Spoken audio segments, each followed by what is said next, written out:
Madame, Monsieur, bonsoir, bienvenue au rendez-vous hebdomadaire, le forum de la presse du studio Kalangou.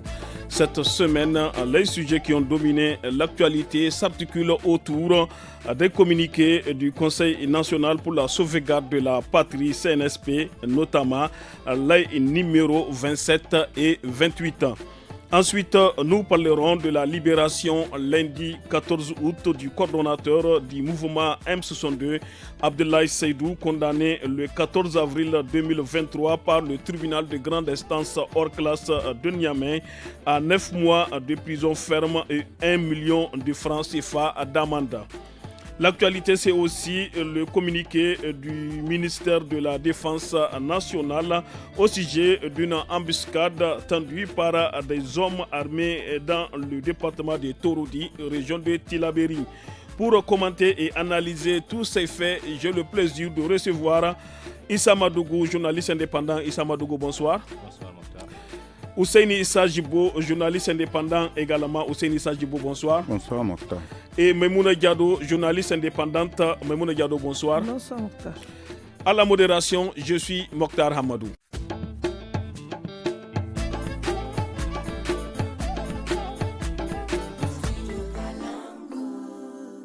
Nous débutons le forum de la presse de ce vendredi 18 août 2023 par la situation du Niger après le coup d'État du 26 juillet passé.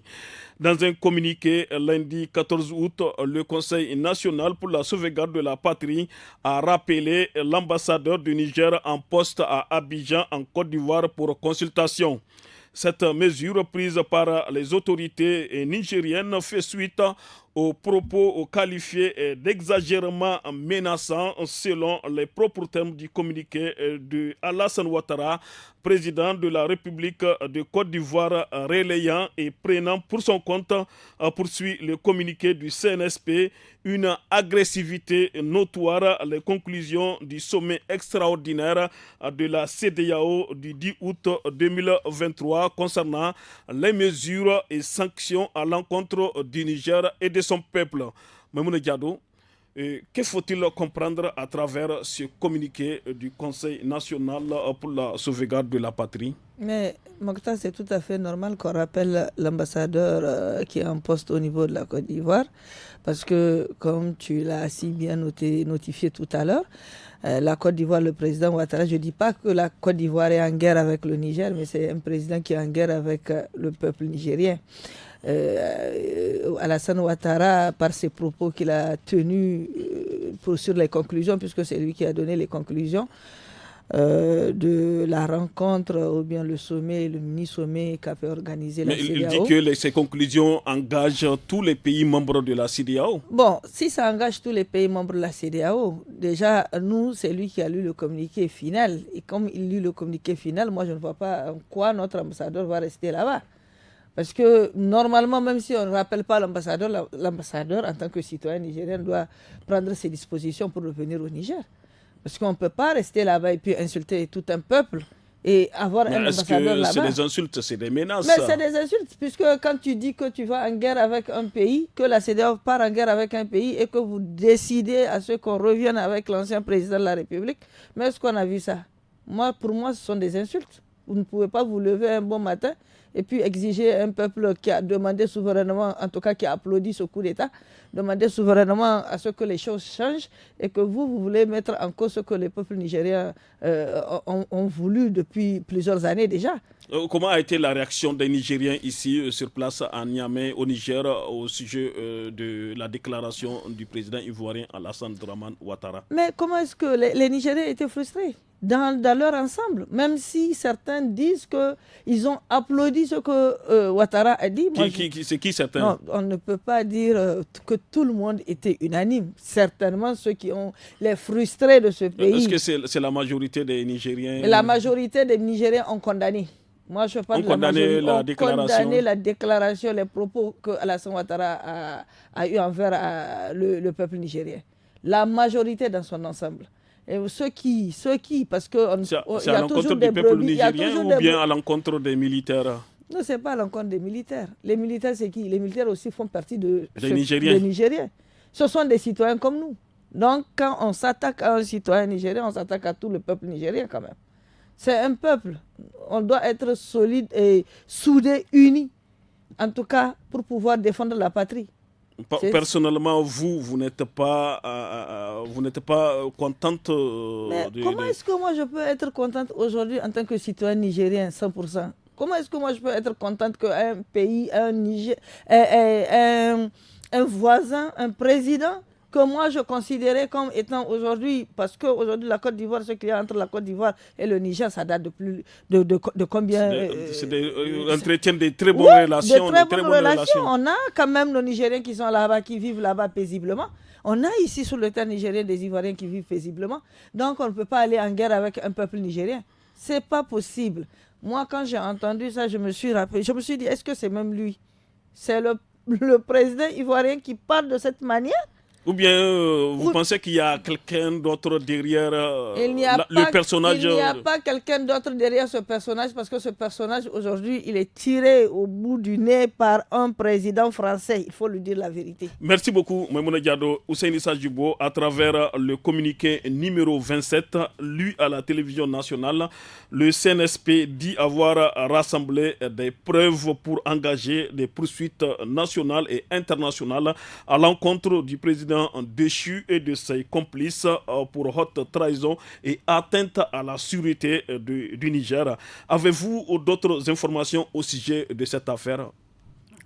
Oh, mais comment je peux avoir d'autres informations? Mais vous êtes journaliste. C'est un effet d'annonce. Ils n'ont pas donné des bribes d'informations, des petits détails autour de ça. Vous avez cherché des informations? Mais même quand on cherche des informations, il faut que ça provienne d'eux. Les sources fiables aujourd'hui, c'est quand même les membres de la junte, oui, bien sûr.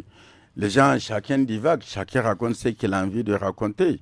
Mais maintenant, c'est en fonction de ce qu'ils disent. Et moi, je ne mets pas en doute ce qu'ils ont dit. En réalité, ça monte un peu, parce qu'au départ, quand ils ont laissé les gens avec leur téléphone, les gens ont commencé à les critiquer. Pourquoi on les a laissés avec les téléphones? Ah, c'était stratégique. Mais c'était une stratégie. Parce que si vous retirez le téléphone, le moyen de communication à la personne, comment vous pouvez trouver des éléments de preuve? Et eux-mêmes, j'ai dit quelque part, ils sont naïfs. On vous laisse avec votre téléphone. On vous a fait un coup d'état, on vous met dans un endroit où on vous garde. On vous laisse à votre téléphone. Vous avez tous vos contacts dans le téléphone. Vous allez appeler pour appeler à des choses. Appeler qui? Mais qui ils vont appeler? Mais l'extérieur, les gens qui vont venir au secours. Et y compris donner quel type de mécanisme ou de mesures de sanctions peuvent être prises contre le pays. Voilà toutes ces mesures-là. Est-ce que des citoyens nigériens peuvent raisonner de cette façon? Mokhtar, quand un citoyen nigérien se permet de dire qu'il faut venir bombarder le palais, n'est-ce pas? Parce qu'il a perdu le pouvoir. Le palais, ce n'est pas tout Niamey, c'est un endroit. S'il te plaît, le palais, c'est le symbole du pays. C'est le premier symbole d'un pays. Un palais présidentiel, c'est le premier symbole. C'est eux qui ont mis des milliards pour transformer ce palais-là. Parce que vous êtes en position de faiblesse, de perte de pouvoir. Vous êtes pris à ce qu'on vient de détruire. Mais le problème, Mokhtar, quand j'ai entendu un autre idiot, parfait idiot, parler de frappe chirurgicale. Non, mais non, je me pose des questions.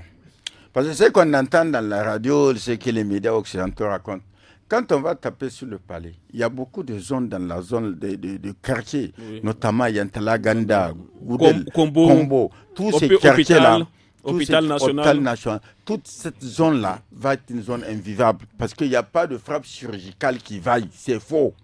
C'est faux. Quand les avions bombardent au ciel, il ne peut pas avoir de précision. Mais est-ce que les militaires vont regarder comme ça, venir bombarder? Non, quand c'est un bombardement aérien, il faut avoir peur. Aujourd'hui, la guerre s'est faite par les airs. Le bombardement aérien, ça a toujours fait des dégâts, y compris quand on a pu détruire l'Irak, c'est à travers des bombardements aériens. Quand on a pu détruire la Libye, ce n'est pas par le sol qu'on a pu détruire Kadhafi. Mais ces pays sont actuellement invivables. Mais ces gens qui appellent à ce qu'on détruise le Niger. Mais qui va venir détruire le Niger? Mais leurs alliés. La France était... Ont-ils des alliés à part les populations nigériennes? Non, les Nigériens ne comptent pas. Tout ce qui s'est fait là, les manifestations, tout ça, ça ne compte pas. C'est des petits voyous, des gens qui ne représentent rien du tout. Ils l'ont toujours dit. Quand ils étaient en position de pouvoir, ils ont toujours dit non, c'est quelques marginaux sur les réseaux sociaux qui ça compte pas. Aujourd'hui, ils sont en train de voir, y compris ceux-là qui sont là tapis au niveau de la CEDEAO. Parce qu'aujourd'hui, ça montre aussi c'est quoi la CEDEAO. La CEDEAO a cessé d'être une structure, une organisation qui est là pour défendre l'intégration des peuples, l'intégration économique. Quand la CEDEAO peut accepter à ce qu'un peuple soit asphyxié, parce que quelques individus sont en situation... Y compris les produits pharmaceutiques. Hein? Tout.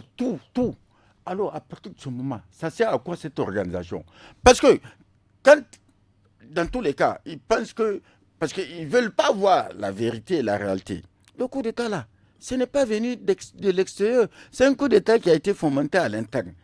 N'est-ce pas? Il y a eu une brimade, il y a eu des frustrations. Ils ont vu, il y a eu mal-gouvernance, il y a détournement. La CEDEAO, il y a l'insécurité aussi, la mauvaise gestion de l'insécurité. Aujourd'hui, ça a permis aux Nigériens de découvrir qui sont les patriotes, qui ne le sont pas. On a fait exiler des gens, des citoyens nigériens.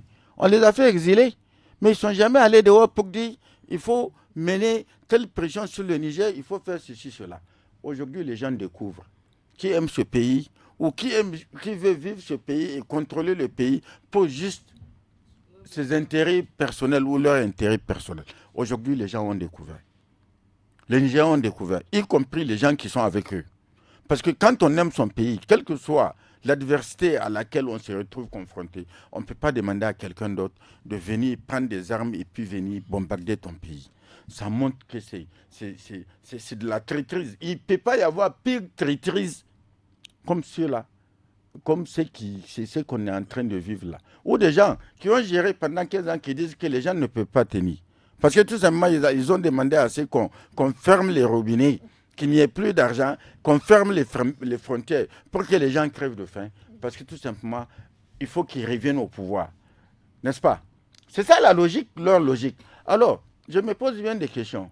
Ces gens, mais alors, si on fait tout ça, au cas où même ça réussit, ils vont gérer qui? Parce qu'il va falloir mettre une force d'interposition entre eux et les Nigériens. Quand la CEDEAO parvient à les restaurer dans leur pouvoir, il faut une force d'interposition étrangère. Parce que l'armée est avec le peuple. Alors, qui va les gérer? Qui va les surveiller? Merci beaucoup. Non, ils peuvent de vue ça. Parce qu'ils ont pensé qu'en démantelant, parce qu'ils ont démantelé toutes les structures. Ils ont démantelé pendant leurs 12 ans de règne. Ils se sont amusés à démanteler tout. Société civile, médias, partis politiques, en pensant que, y compris l'armée, en pensant qu'ils peuvent être protégés par l'extérieur. Mais l'extérieur ne vise que ses intérêts. Aujourd'hui même, la France est en train de faire machine arrière. Quand elle a vu qu'il n'y a plus personne pour l'option de bombardement pour pouvoir implanter et restaurer Bazoum et tout. Merci beaucoup, Hussein Issa Djibo, Issa Madougou. Une délégation du CNSP conduite par le général de brigade Moussa Salou Barmou, chef d'état-major des armées, était samedi à Conakry, en Guinée, où elle a été reçue en audience par le président de la transition, le colonel Mamadi Doumbouya. Que peut-on savoir au sujet de ce déplacement d'une délégation du CNSP dans le pays du président Ahmed Sékou Touré? Merci, pas trop d'informations filtrées par rapport à ça. Je crois bien que ça rentre toujours dans le cadre des missions qui ont été effectuées à Bamako et à Ouagadougou, juste dans le cadre pour remercier un peu la promptitude de leur soutien face aux événements du Niger. Comme l'a puissance souligné, ce qu'on a suivi sur les ondes de la télévision guinéenne et de la télévision nationale du Niger, dans les propos linéaires du général Salaw, c'est aller remercier et réitérer vraiment la gratitude et toute la reconnaissance des responsables du CNSP à l'endroit des autorités guinéennes. Donc moi je pense que c'est tout à fait normal. Quelqu'un qui vous soutient dans une situation de crise, il faut aussi lui rendre hommage et lui témoigner toute sa gratitude. Donc c'est bien normal d'effectuer ce genre de déplacement. Selon vous, qu'est-ce qui peut y avoir en dessous des tables, quoi? Qu'est-ce qui peut y avoir? Mais vous savez, aujourd'hui, nous sommes dans un contexte où tout ne sera pas étalé sur la table, parce qu'il faut être stratégique. Tout à l'heure, vous parlez de l'intervention militaire pour la restauration du régime déchu. Les chefs d'état-major qui sont en consultation à Accra disent avoir gardé toujours l'option d'intervenir au Niger au cas où il n'y a pas un dénouement heureux aux négociations avec la CEDEAO. Donc, c'est une stratégie qu'il faut mettre en place avec tous ces pays-là qui ont déclaré être en guerre tant que le Niger sera victime d'une agression.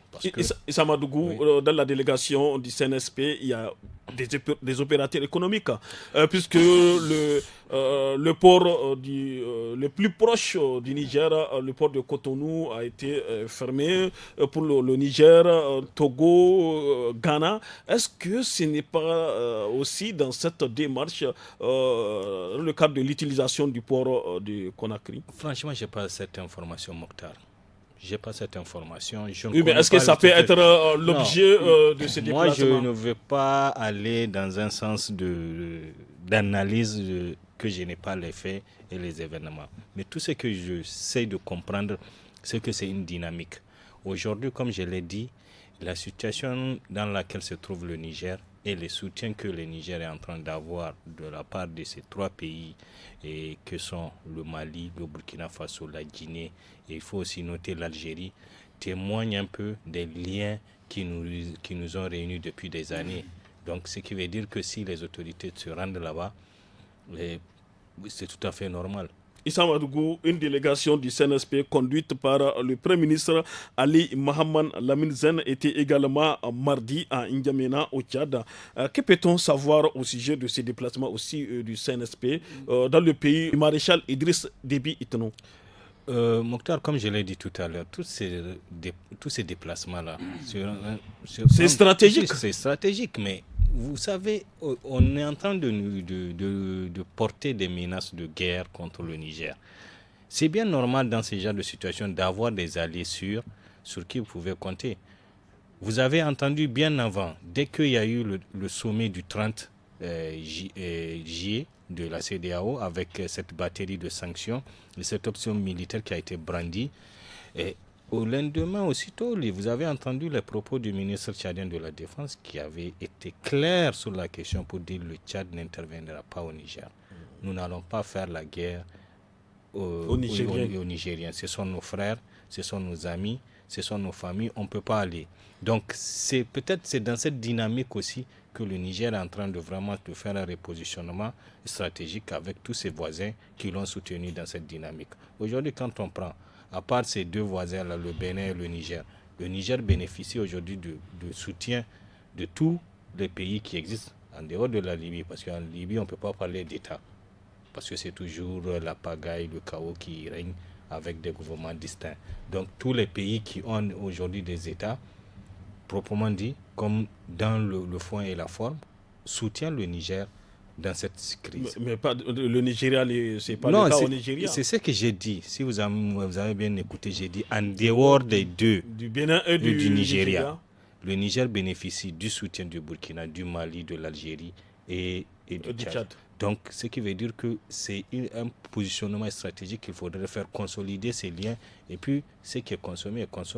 Aujourd'hui, on a vu même les derniers communiqués, sorties médiatiques des diplomates américains que l'option militaire n'est plus de l'actualité. On a vu le Conseil de sécurité de l'Union africaine qui a tenu une réunion très houleuse où les gens se sont dit la vérité là-bas.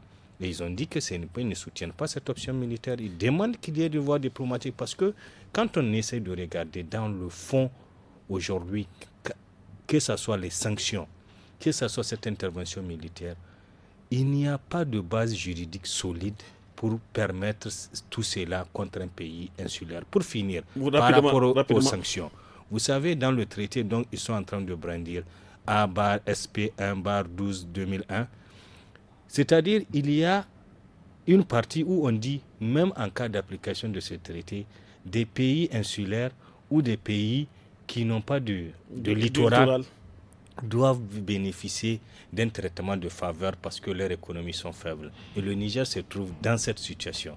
Donc, ils n'ont pas tenu compte. Donc, ce qui veut dire que tout ce qu'ils ont pris... C'est illégal.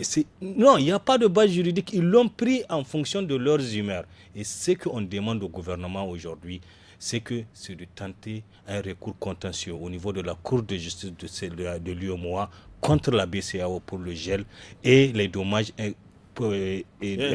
intérêts par rapport aux pertes subies par les opérateurs économiques, les entreprises subies. Au niveau de la CEDEAO, pour la fermeture des frontières contre le Bénin et le Nigeria, pour avoir enfreint une directive de la CEDEAO, à savoir la mobilité, la libre circulation des personnes et de leurs biens. Merci beaucoup à tous. On a servi une courte pause.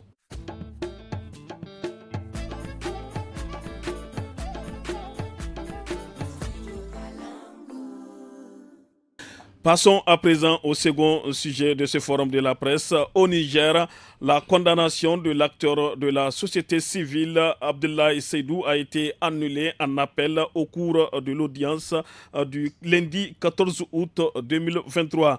Il vous souviendra que le 14 avril 2023, le tribunal de grande instance hors classe de Niamey a condamné Abdoulaye Seydou à 9 mois de prison ferme et 1 million de francs CFA d'amende pour production et diffusion des données de nature à troubler l'ordre public. Ces accusations sont en lien avec les dénonciations faites par le M62 des violations des droits de l'homme imputables aux forces de défense et de sécurité du Niger sur les populations civiles lors de leurs opérations militaires à Tamou, département de Saï, région de Tillabéri, le 24 octobre 2022. Hussein Issa Jibo, que peut-on savoir au sujet de cette affaire juridique? Je vais commencer d'abord par oui. apporter une précision par rapport à ce qu'Issa Madougou vient de dire. Par rapport au déplacement du Premier ministre au Tchad. Okay. Il est parti au Tchad parce que le Tchad, c'est une ouverture. Le Tchad, c'est un pays qui est dans la zone franc. Quand la CEDEAO se permet de nous couper les vivres, on peut faire l'ouverture. Et vous avez vu, le ministre des Affaires étrangères gabonais est venu présenter, comment dirais-je, avec une lettre ici. Alors, on peut avoir, si la CEDEAO peut penser qu'on peut nous étouffer, bien sûr, on peut utiliser parce que c'est historique, ça date pas d'aujourd'hui. Alors, il faut faire l'ouverture. Si vous considérez que vous allez nous étouffer, c'est pas possible. Voilà. Ok, alors, allez-y. Maintenant, concernant un peu le feuilleton judiciaire autour de la libération. Quel feuilleton judiciaire? Ça montre juste une chose. Et moi, j'ai dit, les gens doivent se donner les moyens de faire ce combat à l'occasion de cette nouvelle ère de transition qui s'ouvre. Quel combat? Le combat de la justice indépendante. N'est-ce pas? Il faut que les gens fassent ce combat-là. Il faut que la justice soit véritablement indépendante parce que Abdoulaye Seydou a été envoyé en prison à tort. N'est-ce pas? Je ne vois pas ce qu'il a posé comme acte qui puisse amener un juge à le condamner à 9 mois de prison. Parce que tout simplement, il faut que la justice soit véritablement indépendante. Que les juges se disent que... Non, je vais dire, laisse-moi finir. N'est-ce pas? Il faut que les politiques soient dissociés de la justice. Ta carrière là ne doit pas dépendre en tant que juge d'un homme politique. Il faut qu'on crée les conditions, qu'on mette les balises nécessaires pour mettre fin à tout ça. Y compris au niveau des autres institutions, cours constitutionnelles. Tout ça, il faut mettre des balises pour que ce soit une véritable institution indépendante. Et regardez comment la précipitation avec laquelle on le libère. Alors qu'il est allé pour faire ses 9 mois de prison. Parce qu'il y a coup d'État. Il n'est pas que lui qui a été libéré après la chute du régime. Il y a Amadou Harouna Maïga qui a été injustement arrêté. Alors, parce que tout simplement, les gens au pouvoir considèrent que la justice, c'est notre justice. Il faut que la justice cesse d'être la justice d'un camp au pouvoir. C'est le combat le plus important à mener et moi, je suis en train de faire la sensibilisation autour de ça. Il faut que les acteurs politiques se disent, où on veut une démocratie pérenne, on crée les conditions pour qu'il y ait une justice indépendante, véritablement indépendante de tout autre pouvoir. Ou bien on va continuer où chacun veut vouloir contrôler. Alors à ce moment, ça va être le même machin. On va être au bout d'un certain nombre d'années, on va retomber dans les mêmes travers. Parce que si la justice fonctionne dans un pays, où la justice est indépendante vis-à-vis de l'homme politique là, qui peut penser que, parce que je suis en position de pouvoir, je peux manipuler un juge pour enfermer quelqu'un. Je peux manipuler un juge pour faire passer des comment on appelle, pour ne pas inquiéter des voleurs. Alors, on n'est pas sorti de l'auberge. Il faut que les gens le comprennent. Donc, selon vous, la transition a beaucoup de C'est travaux. le travail qui a manqué à l'occasion de toutes les transitions. C'est le travail qui a manqué. Le travail pour l'indépendance véritable de la justice. C'est la justice le premier pilier dans une démocratie. Il faut que les gens cessent de croire que c'est... Non, c'est d'abord la justice. Quand la justice est véritablement indépendante. Aux États-Unis, ça fonctionne parce qu'il y a une justice indépendante. Aucun homme politique ne peut influencer un juge. En France, dans les pays occidentaux, c'est parce que la justice est véritablement indépendante. Mais si on doit continuer avec des juges qui sont capables de dire ma carrière dépend, tu vas jusqu'à prendre la carte de parti politique. Le juge n'a pas à prendre carte de parti politique. Le juge doit être indépendant. Sa carrière ne doit pas dépendre d'un homme politique. Parce que l'homme politique est passager. Le juge a une carrière et le juge doit refléter. Et comment vais-je dire, comment ça s'appelle, qui doit le rempart contre l'arbitraire. Qui doit équilibrer la vie en société. Quand le juge devient partisan, alors à partir de ce moment, il n'y a plus de justice. Tout ce qu'on a vécu au cours de ces dernières années, n'est-ce pas? Où on décide parce qu'un homme politique a décidé qu'il faut disqualifier tel acteur politique. Alors, on devient quoi? Quand la justice reste dans une situation d'instruction, il faut qu'on ait tous les juges pourris, ripoux. Merci beaucoup. Merci beaucoup. Il faut en finir. Issa, moi, je considère que c'est ça la mission principale que le CNSP doit se donner comme mission avec les populations. Il faut créer les conditions pour que la justice soit vraiment une justice indépendante, véritablement, qui ne dépend de qui que ce soit. Merci beaucoup, Hussein Issa Jibo, Issa Madougou. Abdoulaye Seydou est poursuivi pour publication d'un rapport accusant l'armée d'avoir tué des civils dans un bombardement en riposte à une attaque terroriste. Quelle est votre opinion au sujet de cette affaire?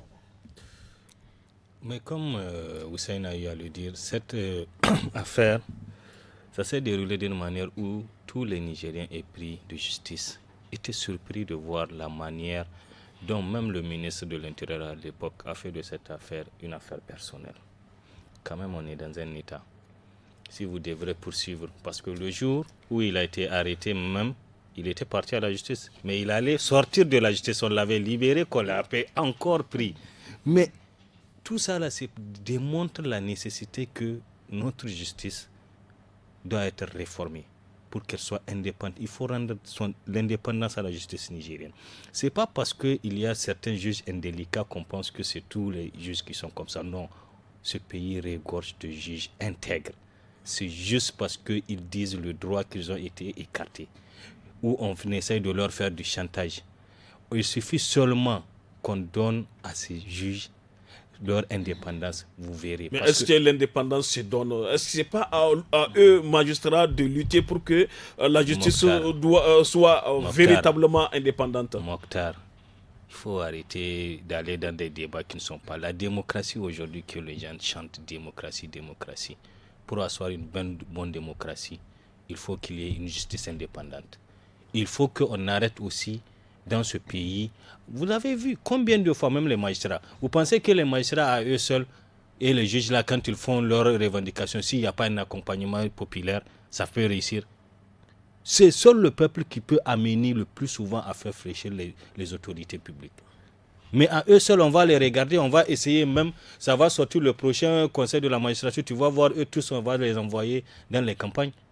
Dans les campagnes, mais c'est toujours le Niger. Oui, c'est toujours le Niger. On va les faire éloigner des centres urbains où on sait qu'on aura à faire des affaires qui ne sont pas du tout claires, où on va ordonner à certains juges d'inculper les gens, d'envoyer les gens, parce qu'on va leur dire, nous, l'objectif, c'est qu'ils partent en prison. Il faut faire partir la personne en prison. Mais c'est ce genre de choses que, par exemple, au Niger, ça fait partie des choses qui ont mobilisé les populations autour du CNSP. Le Conseil national pour la sauvegarde de la patrie a eu vraiment le soutien parce que les Nigériens avaient soif de justice. C'était cette injustice qui a été brandie pendant ces dernières années qui a fait en sorte que les Nigériens, à un moment, ont arrêté de croire même à l'État nigérien. L'État de droit, pour eux, c'est factice. Parce qu'ils n'ont même pas les libertés sont mis entre guillemets. Parenthèse. Tu n'as plus ton opinion à dire. Et c'est une démocratie de façade et cette justice ne fait plus son travail puisqu'on essaye chaque fois d'intimider certains juges. Et moi, ce que je pense, il faut que dans la réforme, avant d'aller dans toutes choses, il faut que les autorités du CNSP pensent à cela d'abord. Il faut qu'on essaie de rendre à la justice son indépendance afin que les Nigériens puissent vraiment être à l'aise. Et c'est ça qu'il y aura un encadrement et le respect des textes que le Niger s'est librement donné. Merci beaucoup Issa Madougou. Maimouna Diado, dans un communiqué, le ministère de l'Intérieur à l'époque avait indiqué que le site en question servait de refuge aux hommes armés qui y cachaient leurs armes. Comment l'expliquer? Comment l'expliquer? Celui qui a voulu expliquer les choses aussi s'est retrouvé en prison. Parce que tout simplement, il n'y a pas une vérité absolue là-dessus, ce que le ministre de l'Intérieur avait avancé. Parce que quand ils ont fait l'état des lieux, quand ils ont regardé, il y avait plus de civils aussi qui se sont retrouvés, qui ne sont pas des terroristes, parce qu'on ne peut pas dire que tout le monde est terroriste quand même. Ce sont des orpailleurs. Si vous connaissez que c'est la cachette des djihadistes, des djihadistes qui sont là-bas. Mais comment est-ce que vous ne pouvez pas, de la même manière que vous voulez aujourd'hui, avec cette complicité de la CEDEAO, venir mettre un président, revenir avec... mobiliser les moyens de l'État pour aller faire des vidéos, pour faire démentir le rapport produit par ça, en fait. les OSC. Oui, c'est ça. Laissez-la s'expliquer. Non, c'est à peu près ce que je voulais dire, ce que Issa est en train de dire. C'est aujourd'hui, nous, en tout cas, moi, je n'étais pas convaincu à aucun moment quand le ministre de l'Intérieur est sorti pour dire que c'est l'Égypte des terroristes là-bas. Non. Mais celui qui a fait un bon rapport, il s'est retrouvé en prison parce qu'il a dit la vérité. Et on ne voulait pas de cette vérité. On ne voulait pas que les Nigériens sachent ce qui s'est réellement passé là-bas. Et du coup, voilà. Aujourd'hui, il est libéré.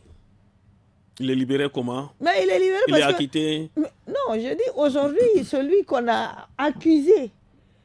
On a accusé sans fondement, sans rien, sans truc, parce qu'il a dit une vérité. Aujourd'hui, il s'est retrouvé, il est libre aujourd'hui. Mais comment faire en sorte que la justice soit véritablement indépendante? Il faut refonder la justice là. Hussein Issa l'a dit, Issa Madougou l'a dit.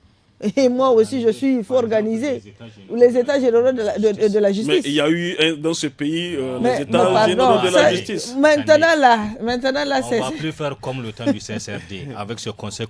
Non, c'est au temps de Issoufou. Dans le premier mandat de Issoufou, on a fait les états généraux de la justice. Attends, laisse-moi dire une minute. Vous n'avez pas la parole, laissez-la finir. Non, on est dans une période d'exception.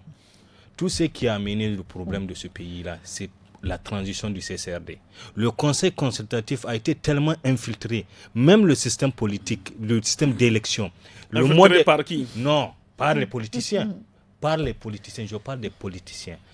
Quand ils se sont retrouvés là-bas, même ce que les gens dénonçaient n'a pas été traité.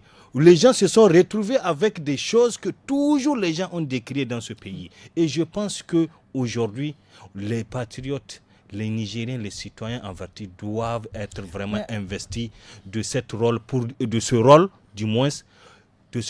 dire aux autorités de la transition qu'il faut des réformes profondes. D'abord la moralisation. Vous l'avez déjà dit. Merci beaucoup, Issa Madougou. Rapidement, mais aujourd'hui, regarde, avec cette libération, ça prouve que la justice a toujours été instrumentalisée par les partis, par ceux qui sont au pouvoir. Voilà. C'est ça. Ils ont en fait mis ils ont une même mise sur cette justice. L'appareil judiciaire. Oui, l'appareil judiciaire, où il faut affecter des gens, où il faut, par leur opinion, ce ne sont pas des opinions, en tout cas, qui vont avec les convictions de ceux qui sont au pouvoir. Donc, il faut les faire taire, il faut les embastiller, il faut les éloigner. Mais c'est comme ça. Merci beaucoup à tous. On a vécu le système, Merci beaucoup à tous. On a servi de courte pause.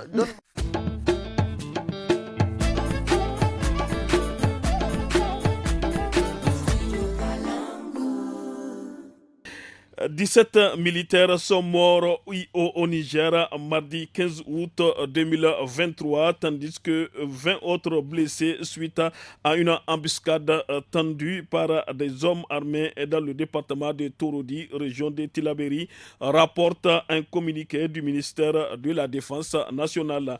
Selon la même source, le bilan provisoire établi est de 17 décédés, 20 blessés, dont 6 graves évacués, tous à Niamey, dans les rangs de l'armée. Du côté ennemi, il a été enregistré 2 colonnes de plus d'une cinquantaine de motos, chacune détruite, ou soit une centaine de terroristes neutralisés au cours de leur repli. Hussein Issa Djibo, avez-vous d'autres informations au sujet de cette attaque? Ouais, ce qu'on peut faire comme lien entre cette attaque et l'attaque de Bourkou, il y a un lien évident à faire. Le CNSP est sorti pour dire voilà ce qui s'est passé. Aujourd'hui, les Français sont menacés d'expulsion. On leur a dit de quitter. Les Français ou l'armée française? Oh, l'armée française, quand je parle des Français, moi je parle de l'armée, je parle de ceux qui s'agitent là, n'est-ce pas? Alors, il faut créer une situation de, je ne sais pas moi, parce que ce qui me choque davantage, il faut créer une situation de psychose. On va s'en aller, voilà ce qui est en train de se passer, depuis qu'on nous a menacé de partir, voilà. J'ai vu même des ex-dignitaires en fuite, fuyards. Allez, dit, voilà, l'espace de 2 semaines, ils ont essuyé 5 attaques de pochons. Ce monsieur n'a pas honte. Il n'a véritablement pas honte. Tout ce qu'on est en train de vivre en termes d'insécurité dans cette zone-là, c'est grâce à leur malgestion, leur gestion catastrophique de la situation sécuritaire. C'était devenu carrément une affaire banale pour eux. On pouvait venir tuer. Juste avant le coup d'État, on avait assassiné 14 paysans dans leur champ. Dans l'Anzourou. Le ministre de l'Intérieur se déplace pour aller dire il faut prier Dieu pour que la situation s'améliore. L'ex-ministre de l'Intérieur. L'ex-ministre de l'Intérieur, n'est-ce pas? Mais on est encore meilleur que le Burkina et le Mali. Notre situation est meilleure. On te tue 14 personnes, tu as le courage d'aller dire aux populations, prenez patience, un jour ça va finir. Alors, et c'est ce monsieur qui a le courage, oui, de faire la comparaison. Aujourd'hui, ce n'est plus la comparaison entre ce qui se passe au Burkina et au Mali. C'est la comparaison entre ceux que quand eux, ils étaient là, et quand maintenant, ils ne sont plus là. Alors, ce n'est pas malhonnête ça. Ce n'est pas honteux de la part de quelqu'un qui a eu à diriger un pays pendant combien d'années? 14 ans, 12 ans. C'est quand même honteux. Alors, on est dans une situation où l'armée est divisée. On parle, quand j'ai dit divisée, l'armée est prise sur 2 fronts. Il y a les menaces d'attaque externe de la CEDEAO. Il y a la menace intérieure des groupes armés. Des groupes armés. Alors, ils sont partagés entre ces 2 fronts-là. Il y a une baisse de vigilance qui inévitablement. Mais ce qui est sûr, c'est que quand on va fouiller par rapport à la complexité de cette attaque, de cette embuscade, on va trouver la main de ces gens-là qui alimentent ces djihadistes-là. Vous n'avez aucune preuve. Attends. Quand on va investiguer, j'ai dit. Mais non, moi. Mais qui va investiguer? Mais ceux qui sont au pouvoir aujourd'hui, ils vont investiguer et ils vont sortir les preuves. Le Mali l'a fait, hein. Le Mali l'a fait, c'est pour ça, aux Nations Unies, on a voulu... Lors de l'attaque de Bourkou, quand même, ils l'ont fait. Ils ont compris qu'est-ce qui s'est passé. Alors, le démenti de la France le démenti de la France a été un démenti laconique.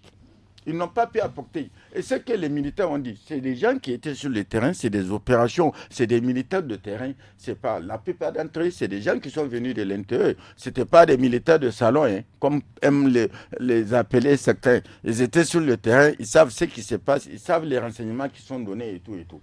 Aujourd'hui, ils sont en train, et c'est sûr, ils vont sortir ces informations-là. Il faut créer une situation de psychose, parce que ces gens-là, quand quelqu'un peut dire, il faut venir bombarder chez moi, pour me ramener au pouvoir, c'est qu'il est d'accord aussi qu'on tue, qu'on continue à tuer pour légitimer que forcément il faut que je sois là. Mais vous avez été là pendant combien d'années? Vous avez été incapable d'assurer un minimum de sécurité aux populations. Merci beaucoup. Alors, merci. Moi, je ne fais pas d'illusion. On est dans le bon chemin. D'ici peu, quand la situation va se stabiliser à l'interne, le Burkina Faso le Niger, le Mali. On va prendre ces gens-là en sandwich. Ils vont disparaître, ces gens. Merci beaucoup, Ils sont en train de nous embêter, de pourrir la vie aux populations. On va en finir. Merci beaucoup, c'est une situation qui a été montée de toutes pièces dans nos pays. Merci beaucoup. Parce que ça arrange. Maïmouna Diado, cette nouvelle attaque intervient dans un contexte de dégradation de la situation humanitaire dans le département de Torodi. La localité accueille déjà plusieurs villages, des personnes qui ont fui les violences perpétrées par les éléments présumés des groupes armés non étatiques présents dans la région de Tillabéri et dans un contexte de travaux champêtres aussi. Y a-t-il des risques liés à cette situation? Bon, il y a des risques liés à cette situation, Mokhtar. Moi, je ne peux dire qu'en fait, déjà, avant même l'avènement du coup d'État, les populations de Torodi étaient menacées de quitter. Il y a d'autres... Les villages environnants. Djola qui se sont retrouvés ici à Niamey, éparpillés un peu partout.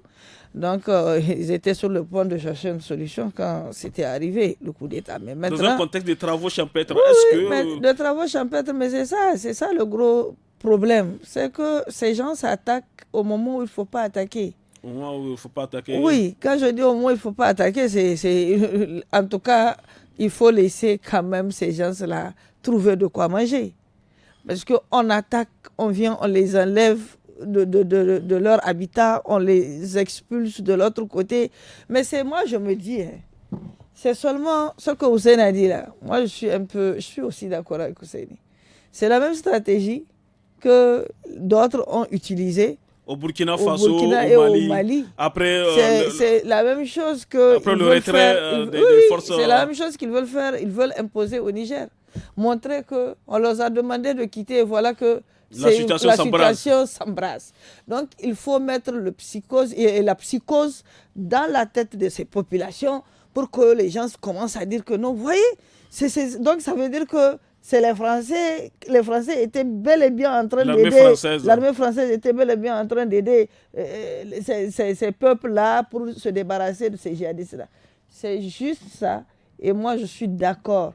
Quand ils vont finir avec cette situation de la CEDEAO, la situation politique de la CEDEAO, ils auront, en tout cas la gente aura le regard sur l'insécurité et dans d'autres zones là pour pouvoir faire d'autres stratégies de lutte. Merci beaucoup, Maimouna Diado. Issa Madougou, rapidement. Quelle est votre opinion au sujet de la dégradation de la situation sécuritaire dans la région de Tillabéri de façon générale?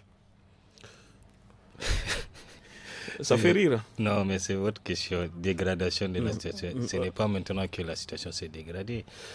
Moi, ce que je dirais par rapport à cette situation, il faut qu'on fasse très très attention parce qu'il y a une industrie de désinformation qui s'est mise en place. Industrie de désinformation par qui? Attends, si tu me laisses pas aller rapidement. Il faut que les gens fassent très très attention parce que dans ce contexte, la vraie information est devenue une denrée rare. Il y a une certaine industrie de désinformation qui est mise en marche, qui véhicule des informations par rapport à des attaques par-ci, par-là. Quand on connaît avant, ça fait plusieurs années par rapport à la situation de Tillabéri sur ce même plateau-là. Moi, personnellement, depuis 2018, j'étais là, je vous ai alerté dans les débats sur la situation sécuritaire ou le long de la frontière dans les départements de Bani Bongo, Ayarou, au niveau du Goroual, de Torodi, de faire très attention. On l'a alerté comment? Parce qu'on disait qu'il faut faire très attention jusqu'avant qu'il y ait l'attaque fatale la deuxième attaque fatale de Inates. Sur ce plateau-là, tu es là pour leur dire. Donc avant, on ne prenait pas. Mais maintenant, ce qui est plus écœurant, c'est qu'aujourd'hui, on voit la circulation de fausses informations tendant à créer la psychose. Oui, ces informations sont véhiculées par qui? Le plus souvent, c'est par les utilisateurs de VPN qui ont des faux comptes qu'on n'arrive même pas à voir, et autres qui sont installés à l'extérieur, qui aujourd'hui sont devenus des communicateurs attitrés de ce groupe terroriste. C'est des Nigériens ou bien là, on trouve des Nigériens dedans, on trouve des faux profils avec des noms bizarres dedans, qui sont en train de relayer ces genres d'informations aujourd'hui. Mais attends, moi, la question que je me pose à ces gens-là, quelle est la plus-value pour leur vie de célébrer la mort d'innocentes personnes. Qu'est-ce que vous gagnez dedans? Aujourd'hui, de relayer des mensonges pour juste créer la psychose et apeurer les Nigériens. Qu'est-ce que vous gagnez dedans? Parce qu'aujourd'hui, le rôle... C'est une réalité. Oui, c'est une réalité. Le rôle qui revient aujourd'hui, que ce soit pour les professionnels de l'information, pour les citoyens avertis, pour les intellectuels, c'est d'œuvrer à ce qu'aujourd'hui, la vérification des faits, des événements soit une priorité dans les groupes de réseaux sociaux où nous nous trouvons, pour vraiment apporter la vraie information, parce qu'elle est devenue une denrée rare. Parce qu'aujourd'hui, par rapport à toute cette situation, si on n'arrive pas à livrer la bonne information à nos populations, je pense qu'on ne rend pas service à ce Niger. Il faut contrer cette désinformation, parce que pour finir, la désinformation là, elle est plus terrible que même le terrorisme, parce que là, elle corrompt les esprits. Elle rend l'esprit des gens vraiment obscur et à les amener dans des situations extrêmes qui ne sont pas honneur aux valeurs de la République. C'est pour cela aujourd'hui, nous devrons tous se concentrer pour barrer cette route à cette désinformation qui prend de plus en plus l'ampleur dans notre pays. Merci beaucoup à tous. Nous sommes au terme de ce forum du studio Kalangou. Merci à nos invités, Issa Madougou, journaliste indépendant, Hussein Issa Jibo, journaliste indépendant, et Maimouna Diado, journaliste indépendante également. Merci aussi à vous tous, chers auditrices, auditeurs, téléspectatrices, téléspectateurs, pour votre fidélité au programme du studio Kalangou. Rendez-vous samedi et dimanche dès 17h sur nos 52 radios pour suivre l'actu des jeunes suivi de tous à la FADA. Et à partir de 18h15 samedi, suivez le forum en Hausa et dimanche celui en Zarma. Merci à la technique côté son assuré par Abdelkader Tchombiano et à la réalisation Lawali Issa. C'était Mokhtar Hamadou à la modération du forum. Merci, au revoir.